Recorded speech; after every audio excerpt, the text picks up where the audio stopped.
weli waxa ka soconaya magaalada Nairobi ee xarunta wadanka Kenya doorashooyinkii ay xisbiyadu ku kala saarayeen musharaxiintooda uga qayb gali doonta doorashada fooda inagu soo haysa ee dhacaysa 4 Maarch degmada Kamakuji iyadoo ay intii badnay shalay toona doorashadaasi ka dhacday ee xisbiyadu ku kala saarayeen musharaxiintooda ayaa maanta waxa la qabtay doorashada ay xisbiga TNA ku kala saarayaan musharaxiintooda uga qayb galaysa doorashadaasi dhacaysa 4 Maarch doorashooyinkan ayaa musharaxiinta TNA oo ku loolamaya jagada MP-ga ama loo yaqaan xildhibaanka jagada dawladaha hoose senatorka jagada loo yaqaan governorka iyo kursiga dumarka ayaa dadweynuhu ay u codeynayaan qof kastaba cidii uu jecel yahay uu rabo inuu xisbiga TNA uga qayb galo doorashooyinkaasi dhacaya sanduuqdan aad u jeedid ee ah 5 sanduuq ayaa qof kasta waxa la siinayaa 5 waraaqood oo ku ridayo mid walba xubinta uu doonayo inuu doorto sanduuqa koowaad ayaa waxa uu noqonayaa sanduuqa loogu codeynayo senatorka sanduuqa labaadna waa sanduuqa governorka loo yaqaano sanduuqa saddexaad ayaa wuxuu yahay sanduuqa MP-ga ama xildhibaanka sanduuqan afraad ayaa wuxuu yahay sanduuqa loo yaqaano city councilka ama dawladaha hoose sanduuqa u dambeeyana waxa weeye sanduuqa loo yaqaano kursiga dumarka qaabkan doorashada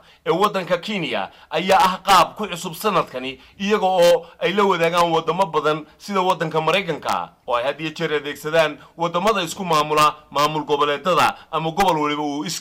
isu maamulo dadweynaha oo safaf dhaaf dheer ku jira ayaa iyaguna ilaa saaka subaxnimadii hore taagna una samraayay bacadka iyo qoraxda iyagoo ay socon doonto doorashadu ilaa iyo 6 maqribnimo ciidamada biliiska ee wadanka Kenya ayaa iyaguna nabadgelyada u sugayay si xawliya iyadoo ay buuq fara badan iyo isriixriix xagga safafka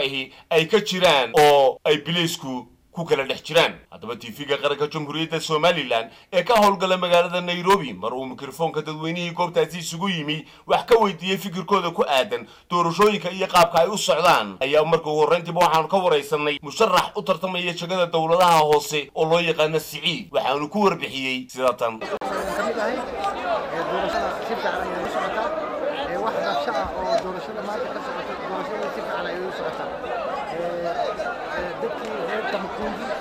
دايهين مانتا دتك كل وصول ولا بحال وأنا سيتو إن دتك إن يساعد وصول ولا بحال تاني أفر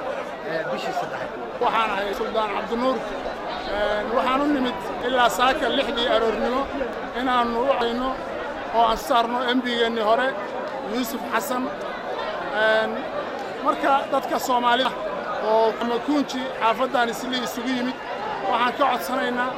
إني سمران والله دول قاطو عبد الله عبد علي TV-ga qaranka Jamhuuriyadda Somaliland Nairobi